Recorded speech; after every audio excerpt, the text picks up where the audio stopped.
Hey, back like I never left. Hey, back like I never left. Hey, back like I never left. Hi, my name is Lwazzz. My friends call me Lwazzz, and on this channel, we discuss matters of faith, empowerment, and mental health and wellness. Welcome to it. So we talk about mental health and wellness, empowerment, faith. These are all things that matter a lot in terms of living an intentional life.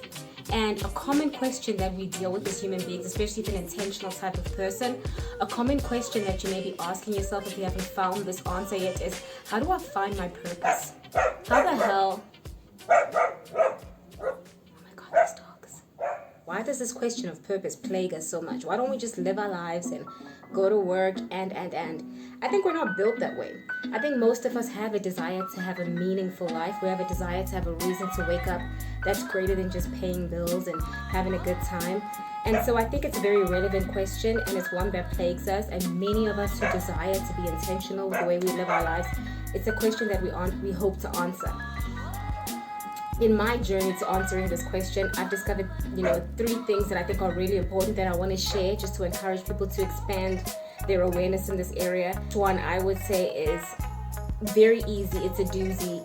And it's something that we take for granted. It's actually a little bit ridiculous how we take this for granted. And we live our lives very backwards, right? When it comes to pursuing career, we tend to go for what makes sense. We tend to go for what's attractive to the market, what skill set is attractive to the market. And lastly, we look at what our abilities and our talents are. So I would challenge you to consider first and foremost, what are your natural talents and abilities? Because most likely, your purpose lies in utilizing your natural talents, abilities, and your natural gifts. Doing something that comes naturally to you, that you have a skill for, an interest in, something you enjoy, and so doing it, pursuing it would come easily, would come naturally to you. You don't have to toil. And I think we have this idea that when we build careers, when we make career choices, it is normal to toil. It's normal for it to be stressful. It's normal for it to deplete your energy. It's normal for it to tire you out, and instead of it energizing you. And yet when you pursue a career, and when you pursue a career with meaning that is based on your natural talents, gifts, and abilities, you'll find yourself more energized, even though there's a lot of output. You're getting a lot of input back energy-wise. Here's another point that people don't really discuss enough. There's an element of vulnerability you have to have when it comes to pursuing your purpose. Now, why would you require vulnerability? Because you're discussing your hopes and dreams, and this makes you very vulnerable. You're talking about things that you maybe haven't said out loud. Many of us have dreams that we've never said out loud because we know that we didn't get the support for these dreams and for these hopes that we have. You could be a qualified doctor and your dream is to open a bakery, and somehow your purpose lies in this baking ability that you've been given, and you're scared to say it out loud because you're a qualified doctor, and maybe to people around you it doesn't make sense that you're this doctor who wants to open a bakery one day. So many of us are filled with these hopes and dreams, these talents and abilities that we want to pursue, but because it doesn't make sense on the outside, we keep it to ourselves. There's something that Lwazzz Brown says. He says the graveyard is the richest place on earth because that's where all the hopes and dreams lay unfulfilled. So be willing to be vulnerable. Open yourself up. Be willing to have your dream potentially break your heart. It's okay. This being willing to be hurt in the process of pursuing your purpose, being willing to be vulnerable, being willing to chase something, not knowing if it's going to work out, that is the beginning of you being able to withstand the responsibility that it would take when you finally get there. Be open, be willing to be vulnerable. It's necessary in this pursuit. It's a necessary part of the journey. I have to leave you with some Jesus. I can't go without leaving you with a little bit of Jesus. You have to believe in something bigger than yourself. For some people, it's legacy. For me, it's God. For many people, it's faith. And here is a parable that I want to leave you with. This parable really convicted me to get out of the rut that I was in and to stop living such a safe, fear-based life. Okay, so this parable, you will find it in the book of Matthew, and it's the parable of the talents. I'm going to summarize it gangster style. So the parable of the talents is about a master who has 3 servants. He's about to leave town, and he calls each servant one after the other. And the first servant, he says to them, here's a talent. I leave you with this talent.